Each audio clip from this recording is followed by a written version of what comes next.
Funding for Schaefer Illis is provided by Squarespace, the sponsor of today's video. So, I kinda had this pattern going of releasing a new Pikmin video every October for the past 2 years. But something tells me I shouldn't wait that long with my Pikmin 3 video. Probably makes more sense to get it out now. I just can't put my finger on why though. Anyway, I'm pretty excited because Pikmin 3 is not only my favorite installment in the Pikmin series thus far, but also one of my top 10 favorite games of all time. With a development cycle of 9 years, a figure that's somehow now only the second longest wait between main series Pikmin installments, this game sure took its sweet time and thus had a lot to live up to in terms of fan expectations. It's not the unanimous fan favorite, nor is it everyone's cup of tea, but that's okay. I think it's really cool how each installment in the series offers a unique gameplay loop that appeals to a unique type of player. And for me personally, it's Pikmin 3's short, sweet, and satisfying burst of intuitive level design, exciting combat, and perfectly tuned mechanics that make this the clear victor of the original trilogy in my eyes. As much as I adore both 1 and 3 to no end, and as much as they're both among my most replayed games of all time, the old and janky elements of 1 do make it a slight hassle to revisit. Whereas 3 finally made commanding your Pikmin feel as satisfying and fun as it should.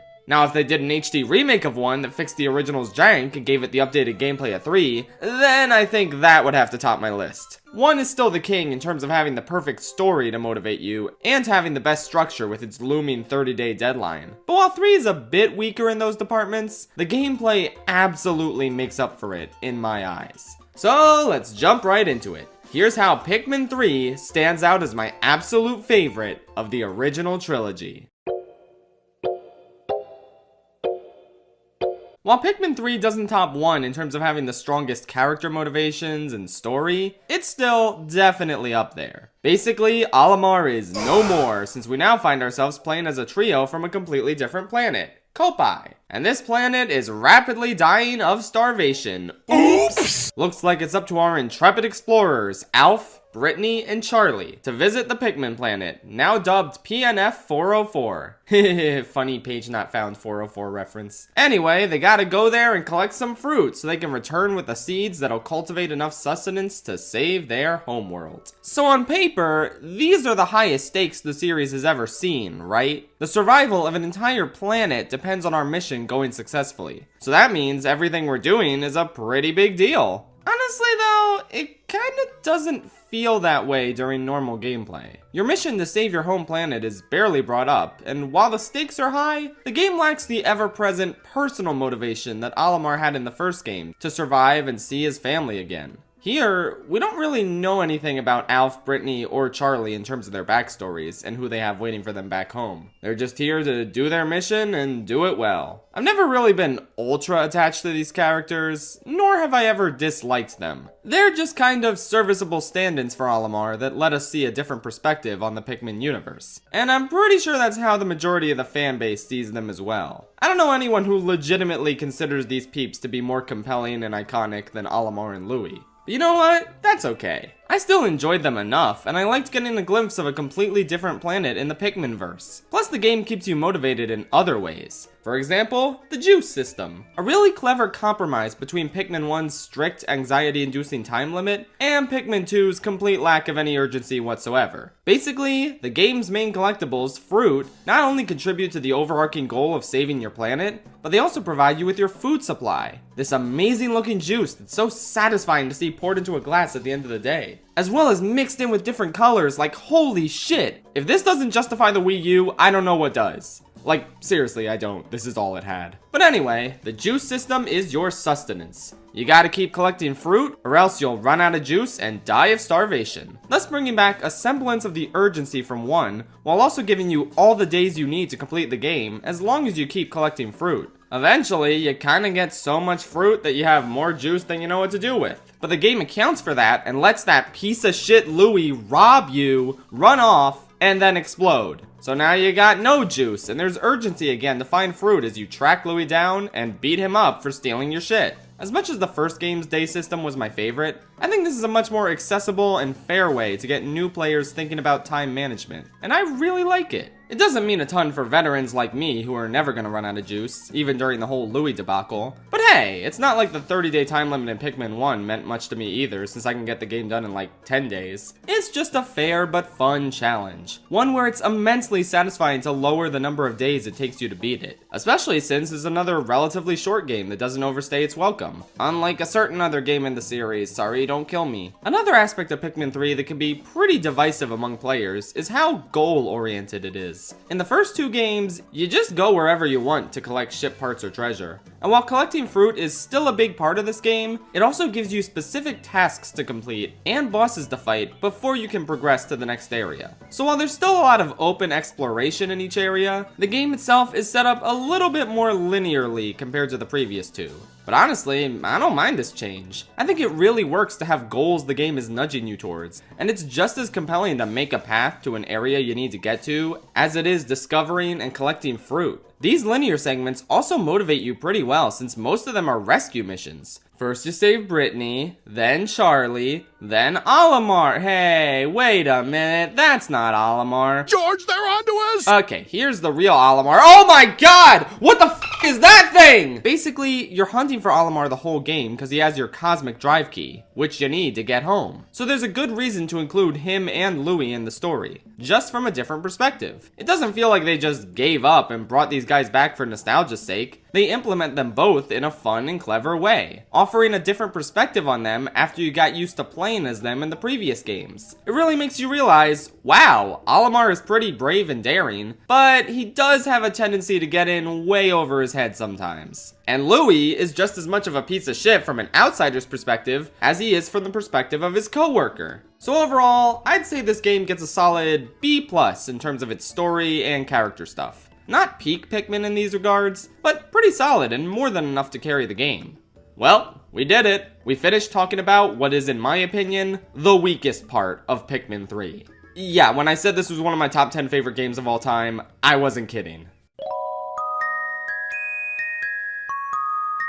At this point in the series, the environments in a Pikmin game had never felt more alive, and I think they play a huge part as to why this game is as satisfying to play as it is. First of all, the obvious. You know, this game was originally supposed to come out for the Wii, but I'm kinda glad it got delayed a bit to the Wii U since we were graced with our first ever HD Pikmin game. Finally, a game with the graphical fidelity to match the core conceit of the series, that being exploring and interacting with nature. The gorgeous snow and ice coating the distant tundra, the natural wonder of the Garden of Hope, the delectable autumn time aesthetic present in Twilight River. I especially love how random days can have rainstorms, which doesn't affect the gameplay at all, but simply offers a different look to the area that makes the world feel even more alive than it already is. This was easily one of the best looking games on the Wii U, and considering how there hasn't really been much of a graphical jump between consoles, I'd argue this still remains one of the best looking games on the Switch. It's no Luigi's Mansion 3 or Xenoblade 3, but in terms of first party games, I think it's still got a spot in the top 10 at least. But graphics aren't everything. I should know, I play Pokemon. While the visuals do a ton to augment the atmosphere and feel of these areas, it's the actual layout and level design doing the heavy lifting. Whereas Pikmin 2 opted to reuse many of the layouts from the first game, Pikmin 3 has entirely new areas for you to explore. Plus, the above ground elements of gameplay are a lot more memorable because, well, there is no below ground anymore.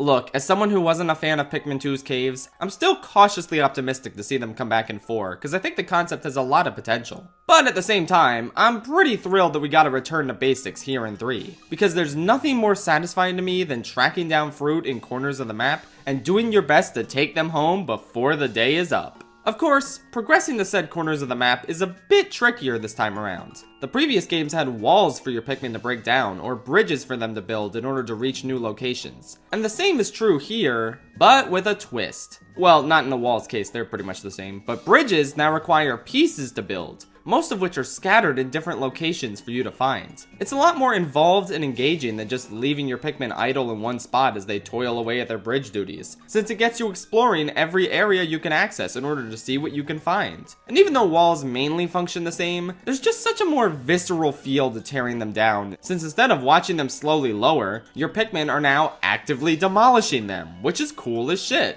The same absolutely applies to the bridges, with each piece getting put in place being tremendously satisfying since, well, you discovered that piece. Bridges aren't just a weird twiggy thing that the Pikmin willed into existence anymore. This is all on top of Pikmin AI finally not being terrible anymore. Hallelujah! They don't trip, they walk across bridges without falling off. It's a miracle. Like, the AI in 2 was already a massive improvement over how awful it was in 1, but it wasn't perfect. Here, I mean, it's still not perfect, but it's gotten to the point where I'm not constantly frustrated by how these dumb little plant peeps are. They even continually carry bridge pieces, grapes, and spicy berries between their location and home base until the task is done, so you don't have to worry about them. That's super convenient, and it allows for multitasking strategies to flourish. Speaking of multitasking strategies, let's talk about the big one now. See, Pikmin 2 introduced the idea of multiple captains, and I really liked it there. It was helpful to stick Olimar near the exit of a dungeon floor so he could make a quick escape once Louie was done doing all the real work. Piece of shit deserves it. But that was just the beginning of how crucial and incredible this idea would prove to be. There are no two words in the English language more helpful than go here. If you've explored part of the area already and you need to get back there quickly, just grab one of your captains and all the Pikmin you need, pull up the Wii U gamepad, or the pause menu in the Switch version. Yeah, the gamepad isn't really important for anything, is it? And just automatically go there. You don't need to manually control all 3 of these peeps. You can actually get shit done. This is a multitasker's greatest dream. But the 3 party members aren't just for doing 3 different things at once. There's also plenty of puzzles and ways you need to progress that require picking up one of your buddies and giving them a throw. It's the natural next step after throwing Pikmin. Like, even back when I played 2 before I played 3, I was shocked that Olimar couldn't just toss Louie places. Why not? It forces you to adapt your strategy if you're trying to get everything done as quickly as possible. Cause do you keep 2 captains close to each other in order to complete the main objective quicker? Or is there enough time for one of them to go on a fruit grabbing mission nearby while the other one knocks down a wall or builds a bridge in order to get to the place where they're supposed to toss their buddy? Usually, I go on a nearby fruit grabbing mission cause I'm just obsessed with optimizing my time as much as I can. And the fact that this game allows me to do that is amazing. It's one of the greatest advantages this game has over the first one. And it gives me such a tremendous feeling of satisfaction as I divide and conquer to grab every last fruit as soon as I can. I'd also be remiss if I didn't mention a bunch of the little details and improvements that all add up and make a huge difference as to how well this game plays. For instance, plucking is super fast and super simple now. Pikmin are available to be plucked immediately when they hit the ground, and your captain can auto-pluck a bunch of Pikmin. You don't have to manually pull out each one anymore. I do wish the Pluckaphone from 2 made a comeback. That's still the easiest and most fun way to get Pikmin out of the ground. But in terms of actual plucking, the way 3 does it is a massive step up. There's also the charge ability, which is a much more reliable way to sick Pikmin on an enemy or a wall than swarming ever was. It's a great evolution of an old concept. A pod of nectar can no longer be used up by a single Pikmin. That's good that they finally got a lot less greedy. And one of my personal favorite little touches that no one really talks about is the fact that when you whistle a Pikmin that's in the middle of a task, they don't immediately join your party and abandon said task. You need to whistle them twice for that. This is such a huge godsend to combat accidental whistling, and I'm so glad the developers thought of this. It's these little details that add up and let you know just how fine-tuned to perfection the overall feel of this game is. So yeah, scouring the world looking for collectibles and managing your time doing so is the best it's ever been in Pikmin 3. I absolutely adore every single playthrough I spend on this game, which is quite a lot, as I previously established. There are a few more aspects to be discussed, however, that being the Pikmin themselves and the baddies they're forced to slay. You know, I don't think there's any real consensus over what the fan favorite Pikmin type is across the whole series. For a while there, I wasn't even sure. I love all my plant children equally.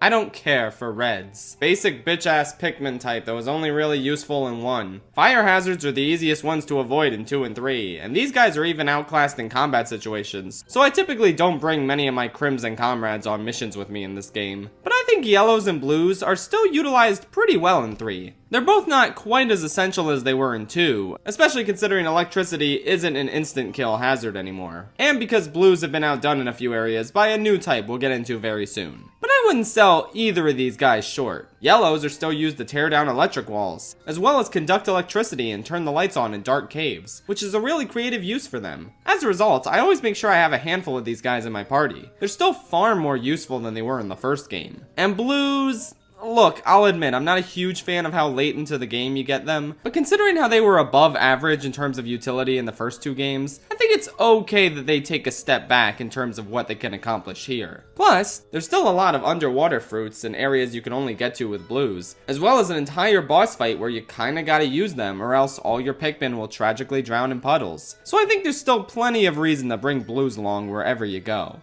Overall, while this game isn't the best at balancing how useful its types are, that honor goes to 1 since yellows in that game are only moderately useless rather than completely useless. I think it was a bit of an improvement over 2 at least, where purples dominated the meta and reds were at their most worthless. Anyway, now the moment you've all been waiting for. I opened this segment noting that I always had a hard time choosing my favorite Pikmin types, but the more I play this game, the more my top 2 choices become abundantly clear. Now, unfortunately, purples and whites are no longer part of the main story. Purples may have had all sorts of game-breaking balance issues in 2, but I still love them anyway, and the same goes for whites. Even so, I really gotta hand it to their replacements. First up is Rock Pikmin. On the surface, these guys seem to be just as OP as purples considering how easily they can decimate enemies in their path. However, there are some crucial differences that should be taken into account. First of all, they can't latch onto anything, making them the inferior choice for dealing with some of the enemies and bosses. Purples weren't the best choice for a couple bosses as well, but those were few and far between. Most combat encounters in 2, you go with purples. But this weakness of rocks makes it so there's actually quite a few times in the game where you can't just spam them. It's a nice balancing method. Second, rocks still only have the normal amount of carrying power, so they can't lift 10 times their size like purples can. And finally, you can actually get rocks from the onion instead of only having a limited amount of them in underground flowers. And you don't need to collect 100 rocks for this one god-awful treasure that ruins the way you play the game if you're going for 100%. So yeah, I love these guys. They're adorable, fun to use, and the effect of the crystal shattering when they hit them is really satisfying. I like it a lot. But these guys are merely second place to my actual favorite Pikmin type, the winged Pikmin. Look at those beady little eyes. How are you not just entranced by them? All Pikmin are adorable, but these guys are just on an entirely different level. But the real thing I love about them is their practicality. If purple Pikmin were game-breaking from a combat perspective, winged Pikmin are game-breaking from a collecting perspective. But I think that's okay, since unlike combat where you're actively engaged the whole time, when you're collecting something, you just plop the Pikmin onto it and let them do the rest. So to have a type that can get that done quicker since they just fly over enemies, terrain, and obstacles is a godsend. I love letting these little dudes loose and watching them soar over everything else. The laws of gravity don't apply to them, and I couldn't be prouder of them for that. But again, to balance them out, they are just abysmal in combat. Just so fucking terrible. Aside from a couple special flying enemies and one boss fight, you never want a full party of wings since they really are lovers, not fighters. And that's okay, cause I love them anyway. I always give them the special task of carrying Olimar and Louie. It's something I can only entrust to the VIPs, very important Pikmin. Anyway, now that we've touched on how these Pebble and Pixie Pikmin fare during combat scenarios, I think it's time we talked about this game's combat as a whole, and how it contributes to the overall difficulty. I'll be the first to admit that, as of right now, Pikmin 3 is undoubtedly the easiest Pikmin game. Part of that comes from the stellar new convenience features and improved Pikmin AI I already went over. But at the same time, a lot of that also comes from the fact that most of the enemies you dreaded encountering during the first two games are just kinda piss easy now. I think this is part of the reason I don't consider Rock Pikmin to be very OP compared to purples, since in 3, reds, yellows, and blues are a lot more effective in combat compared to in 2. Basically, the gap between them and rocks is a lot smaller than the gap between them and purples. Anyway, back to the enemies. You see a Wollywog? Pick him up. What's the worst that could happen? He takes forever to jump into the air and even longer to slam down, meaning it's highly unlikely that he'll kill any of your Pikmin. Burrowing Snagrits and beady Longlegs, those mini bosses that were decently challenging in their original iterations, yeah, that's baby shit now. Bulborbs used to be a somewhat alarming threat in the first game if you didn't swarm them properly. But here, it really isn't that hard to decimate them, even if you don't have a high number of Pikmin. If I remember correctly, there's only one Bulbear in the whole game, and you can just use nearby bomb rocks to dispose of him easily. Plus, the Gatling Groinks are just gone completely. I admittedly go back and forth on whether I appreciate the highly reduced combat difficulty in this game. In comparison to 2? Oh, absolutely, it's a godsend. It's awesome that this game is actually playable. But I still feel like, aside from its glitches and poor Pikmin AI, 1 really hit the sweet spot in terms of difficulty. There were many enemies that were just straight up daunting to deal with, but not in an unfair or unsatisfying way. And while killing them in an instant in 3 can be satisfying, it nonetheless feels like a bit of an overcorrection of 2's insane difficulty. Speaking of difficulty though, the Switch port added 2 extra difficulty levels, one of which reduces the time in every in-game day and raises the amount of enemy HP. Then the other one does all that, plus it reduces the amount of juice you get from fruit and limits you to 60 Pikmin in the field rather than 100. While these are certainly welcome additions, I still think this is the easiest game in the series, even on the hardest difficulty. I don't really mind, it makes it incredibly accessible for newcomers, and it's still satisfying on my 50th playthrough since I love speeding through it. But it's easy to understand how some players don't enjoy it quite as much. However, one aspect of its combat that absolutely can't be classified as anything other than a true banger is its array of bosses. The scale of the battles in this series has always been quite impressive, but these freaks take it to the next level. You got the ominous Armored Maldad, who makes great use of the rock's shattering capabilities and the red swarming skills, resulting in a really exceptional and satisfying first boss. The Behemoth Phosbat makes great use of the environment and your constant need to use yellows to illuminate certain areas. The Sandbelchy Mearslug has the most dynamic boss arena in the entire series, evoking an immense sense of dread if you fall into a sandpit, and an equal sense of satisfaction when this guy launches into the air and finally gives you an opportunity to charge at his bloated body. Fights like this really impress me because it shows how far the series has come. I sincerely doubt the environment here would have been possible to replicate on the GameCube, so it's really cool to see the series noticeably move forward in terms of the technology under the hood. Honestly, this is probably my favorite fight in the game, but the others are no slouch either. The Scornet Maestro has a really unique music motif where he uses his tunes to command his army of little fly guys, which is cool because these are the only enemies that wings are actually effective at. The background music in this fight is also super dynamic, as is the case for a lot of the fights and scenarios in this game. I highly recommend Scruffy's video, How Boss Music Works in Pikmin 3 Deluxe. It's so cool, and I never would have noticed any of this stuff on my own. Anywho, the Quaggled Meyerklops is the designated big baddie for the blues, since anyone else will probably drown in the puddles it makes. The sheer fucking size of this unit makes it one of the most intimidating bosses to encounter in the whole series. But, in terms of intimidation, nothing really compares to the Plasm Wraith. Yep, they really went ahead and made Water Wraith 2 the final boss of this game. I actually think it's super cool how each final boss in the series is based on a different species, with 1 being a souped up Bulborb, 2 being a monstrous Dweevil, and 3 finally being the Wraith's chance in the spotlight.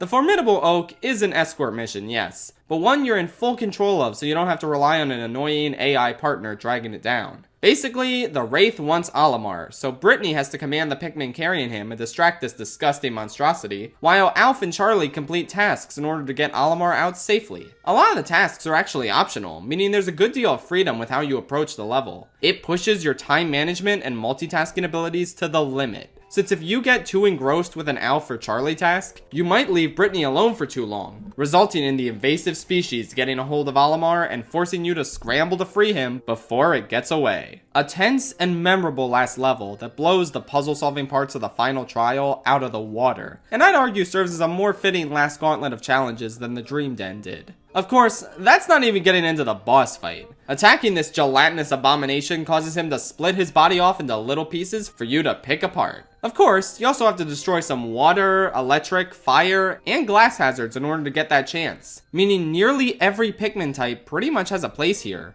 Sorry, Wings. After destroying this thing once and for all, we're just going to ignore the fact that it appears in the ending cutscene completely fine. Olimar thanks our heroic trio for their valiant efforts. They give him a ride home. You get a little ending narration that differs depending on how many fruits you collected. I think they left Louis behind again. I honestly don't remember. And that's Pikmin 3. A game I absolutely adore and can't get enough of. I've literally replayed it 3 times in the past 3 months. To be fair, that might be because of Pikmin 4 fever really setting in. But I think it's also a testament to how much I adore this game and how incredibly replayable its main campaign is. Speaking of which, I should mention that the Switch port out of nowhere added local co-op, a first for the series. It's super fun and really changes the way you look at and approach the game. Plus, it's a great way to get someone into this series for the first time. I played it with my girlfriend a couple months back and it was a great time. An excellent and incredibly satisfying story mode. But what if I told you there was even more to talk about? And no, I'm not just talking about the Squarespace part of the video. But with that said, yeah, there's also a Squarespace part, of course. Squarespace is an amazing online website builder that enables you to create beautiful websites for your business or personal hobby. Create your own online store to sell your products. Whether they be physical, digital, or service products, you better believe Squarespace has the tools you need to start selling online. Hop on in with one of their professional website templates, with designs for every category and use case. Then make it your own by customizing the design, updating content, and adding whichever features you need. Any Squarespace template can do anything you want, allowing your idea, brand, or business to stand out. And on any device too. You can even host video content using Squarespace, organizing your video library, showing off your content on beautiful video pages, and selling access to exclusive videos with member areas. The possibilities are near limitless. Check out squarespace.com for a free trial. And when you're ready to launch, go to squarespace.com/ShapeForAlice to save 10% off your first purchase of a website or domain. If you watched my videos on Pikmin 1 and 2, you'll notice that I didn't really discuss the side modes at all. That's because, I don't know, what is there to say? Pikmin 1 had a nice little bonus mode where you try and raise as many Pikmin as you can in a single day on each area. And Pikmin 2 had a challenge mode where you spelunked through more caves, my favorite part of the game. These, along with the fine enough marble swiping multiplayer mode in Pikmin 2, are cute little additions, but they're not really enough to distract from or go toe-to-toe with the main course. And you know what? That's totally okay. The game absolutely benefits from having these little bonuses, just not really by much, since I can't say I play them all that often. The same does not apply to Pikmin 3's side modes, however. Holy shit, this is how you do side content in a video game. I find it all just as compelling, well thought out, and addictive as the main story mode, which is already a banger, but it's this bonus material that really elevates this game to god tier status in my mind. I'll start out with Bingo Battle, but if you've got someone nearby for some local multiplayer, get ready for the ride of your life. Basically, the normal Pikmin gameplay of collecting fruits and killing enemies is still there, except everything you collect is part of a randomly generated bingo card. So you've got to get a bingo and do your best to screw over the other players so they don't get one. Genuinely such a genius concept that fits Pikmin perfectly, and it leads to some truly hectic and fun matches. Overall, an incredibly strong mode for some multiplayer mayhem. But that's not the side mode that really tickles my fancy. That honor goes to Mission Mode. Honestly, my favorite side content in any video game ever, and it's not even close. I genuinely enjoy these 15 treasure collecting stages better than the main story mode. How did this happen? Well, I'll tell you. Essentially, you're plopped into an area and given a limited amount of time to collect every piece of fruit, treasure, and enemy carcass there is. You've still got the same gloriously tense time management system that the main story provides, but with so many crucial decisions to make since you're presented with so many objectives stacked on top of each other. What is the best way to maximize the time you have? What should you go for first, and what should you save till the end? It's a strategist's dream come true. giving you a plethora of endlessly creative playgrounds to scour through and map out your ultimate strategy for getting everything back to your ship in as little time as possible. And that's the key to this mode's endless replayability. The desire to cut your time down in any way you can, which results in a high score. It basically provides all the joys of speedrunning without having to commit to learning an entire game. Just this one stage for you to become a true master of. And aside from the first level, each stage gives you multiple captains to work with, meaning you can use the go here function to optimize your strategy and send each captain towards whatever task you deem most important, thus exponentially increasing the amount of multitasking capabilities each stage has. You can also play all of these stages in co-op, which is really cool. Plus, it's the only part of the game that includes purples and whites, so it's definitely worth playing just to see your old friends again. Even if purples were horribly nerfed to the point where they're kind of useless for anything other than carrying stuff. Oops. And now, on to the stages themselves. Most of which were actually DLC in the Wii U version of Pikmin 3. But that doesn't matter now since they're all available in the base game on Switch. And you can't even buy stuff on the Wii U eShop anymore, isn't that swell? Anyway, the first 5 courses are simple enough, each showcasing a unique biome, be it grass, lake, snow, more grass, and an actually good desert level. Can you imagine that? Stages 6 through 10 are remixes, featuring altered versions of the same areas with completely different Pikmin types and treasures,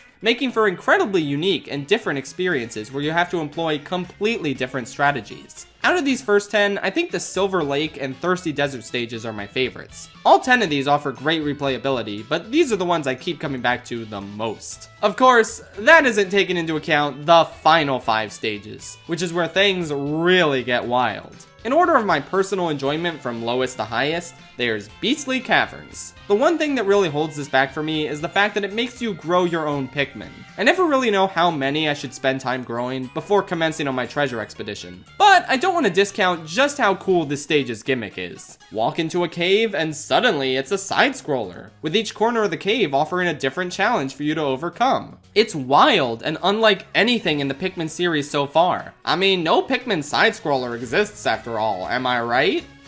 Anyway, that's the only one of these final 5 challenge stages I don't really replay too much. The rest are all bangers all the time. And next up is the Rust Yard. It doesn't look that difficult since the only types you have to worry about are rocks and yellows, and the time limit is pretty low. But yeah, no, this one is unexpectedly kinda brutal, with so many tasks to complete and fruits to collect in such a small space that you really gotta be on your A game. A super fun time. Forgotten Cove is really awesome because it's an HD remake of the Forrest Navel from Pikmin 1. Just all dried up and old, like that man right there. They even limit you to just the 3 types from the original game. And overall, it's a really cozy but deceptively complex stage that really sticks out in the best way. Next up is Clockwork Cavern. Definitely the most frighteningly elaborate stage at first glance, since you have to worry about pressing buttons to reverse these conveyor belts. But with the strategy I normally employ, I only ever need to do that once at the beginning to get this one pair, and then I just switch them back. Even so, it's a super engaging and creative course to test your Pikmin skills to the limit, and it makes for such tremendously fun and satisfying gameplay. But then, there's my unsurprising favorite stage, the Fortress of Festivity. It's Crimbus themed. You slide on a tree. Easy S tier. Even beyond its gorgeous aesthetics and music. I love how it incorporates all 7 Pikmin types and makes you think about the best way to put them all to use. It's mechanically satisfying, it's wonderfully creative, it's visually stunning. It might just be my favorite Pikmin content there is. A real masterpiece of a stage. Now, aside from these 15 treasure levels, there's an additional 15 stages where you battle enemies, which has never really been my thing in comparison, but it's nice to have these anyway. Finally, the Switch port introduced additional levels with Olimar and Louie that take place before and after the main story. And these are essentially glorified challenge stages, just a bit less complex and using the game's pre-existing maps rather than creating new ones. But hey, new challenge stages are new challenge stages, and I can't complain about the game offering new content for me to try and lower my time and get a high score in. There are even some unique objectives, like simply reuniting Olimar and Louie, or carrying back ship parts and a few cool homages to the first game.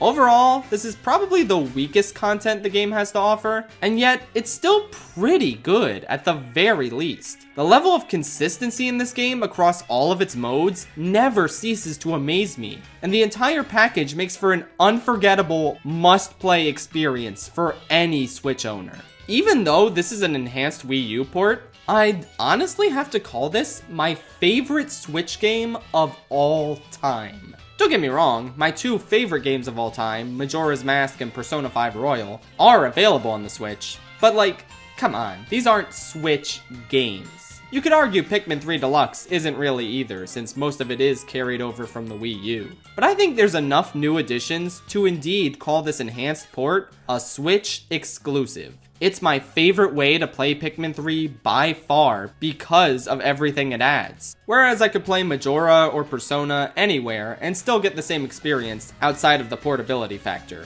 The only thing missing from Switchman 3 is the stellar Wiimote controls, but the new lock-on system is a precise and more than suitable replacement. So yeah, my favorite Switch game by a landslide, and I wish more people would give it a try. It really just means the world to me, as does this entire series. Which I guess now brings us to...